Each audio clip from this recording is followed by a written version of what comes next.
Hello, Scorpio, Sun, Moon, Rising, and Venus signs. Kamusta kayo? Sana ba'y nasa mabuti kayong kalagayan? Welcome back po sa Star Tarot. Kung bago kayo dito, welcome din kayo at thank you sa inyong support. I truly appreciate it. God bless you all. Scorpio, bauna mensahe po ninyo ay Two of Pentacles. Ayan. So, this Two of Pentacles signifies na you are juggling too many things, no? Hindi lang dalawang bagay, kundi maybe 3-4, no? Baka trabaho ito na ginajuggle ninyo. Maybe you have full-time job dito, may part-time job pa kayo, may side hustle pa kayo, paring ganon, ano? At busy kayo, busy. Probably then, this is opportunity na ginajuggle ninyo. Alin ba? Diba? Nagmi-mini-mini mo siguro kayo yung ganon. This could also signify pagbabalanse, no, Scorpio, para hindi kayo maaligaga, para hindi kayo ma-stress. Bring the balance back in your life. Give yourself an opportunity na makapag-manage kayo ng kung ano man ang mga pinagkakaabalahan ninyo. Diba? So, pag-isipan ninyong mabuti, ano ang inyong mga priorities, diba? Ano ang dapat, kasi nagawan or ilagay sa top 1 ng inyong priority list. Nang sa gayon, mabibigyan ninyo ng oras ang lahat. Kasi hindi pwedeng isa-dalawa lang na areas ng buhay ninyo ang meron kayong oras, kundi dapat lahat ng areas ng buhay ninyo nabibigyan ninyo ng panahon, lalo-lalo na ang pangangalaga sa inyong sarili, pangangalaga sa inyong katawan, sa inyong kalusugan. Okay? Scorpio, we have Two of Cups. Ayan. So, this is another 2. So, this is synchronicity. I suggest pakitignan po ninyo ang ibig sabihin ng Master number 22 for more guidance. I-google po ninyo yan, no? At marami pa kayong malalaman dyan ng mga insights, information that can help your situation. Sa Two of Cups, Scorpio, this is about partnership. So, this could be partnership in love. This could be a new love connection. Pwede rin naman na this is a new friendship na mabubuo, new collaboration, new business partnership. No? Yung ganon. This is definitely meeting of two people, no? Bonding, yung mga ganon. Probably then, ang iba sa inyo siguro, kung pagdating sa relationship naman, ano, baka merong rough patch na pinagdadaanan ng iba sa inyo dito with your partner.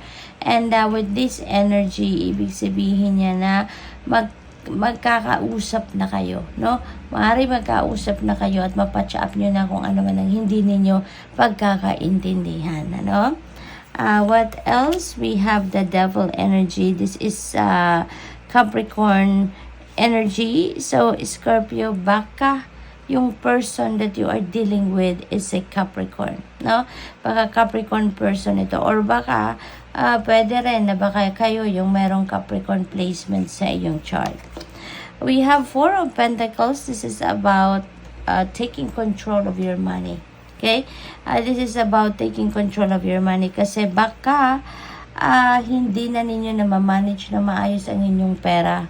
No? Kaya this is a reminder for you na pinagtrabahuan mo yan, pinaghirapan mo yan, pinagtyagaan mo yan na makuha yung perang yan. So, you need to take care of that. Okay? So, monitor your money, in and out of your money, at saka dapat meron kayong budget plan, paandarin niyo yung inyong financial discipline na sa gayon mapangalagaan ninyo ang inyong pera. Okay? We have Six of Pentacles. Ayan. Some of you, no, makakatanggap dito ng pera. This could be a windfall of money coming in, or baka meron ditong magbibigay sa iyo or meron tutulong sa iyo. Kung ang iba sa inyo siguro is Scorpio, meron siguro kayong financial constraints na pinagdadaanan sa ngayon, financial struggles. Don't worry, kasi merong perang paparating, no? It could come from various sources. Hindi natin ma-figure out sa ngayon kung saan ito manggagaling, but definitely there is some money coming in. Baka tulong yan, regalo yan, bonus yan, o baka sahod nyo na matagal nang hindi ninyo nakukuha. So, ito na yon, merong perang dadating sa'yo. Hierophant, ayan. So, since we have 2 of cups, so most likely meron ditong kasalang magaganap. Baka meron na mag-aasawa sa inyo rito, Scorpio, no? Meron ng ang tawag dito, meron ng magse-settle down, no? In marriage. What else? We have the full energy. Ayan. So, most likely, meron magsisimula talaga ng bagong chapter sa buhay ninyo dito sa usaping pag-ibig. Kasi meron din tayong the full energy. So, this could be a new relationship, new level in your relationship. This is pag-aasawa. Maaring, ito din, no? 4 of Pentacles. Baka merong magsisimula ng bagong paraan ng pagmamanage ng kanyang kaperahan or kung ano-ano pa, no? Baka meron magsisimula sa inyo mag-invest ng inyong pera.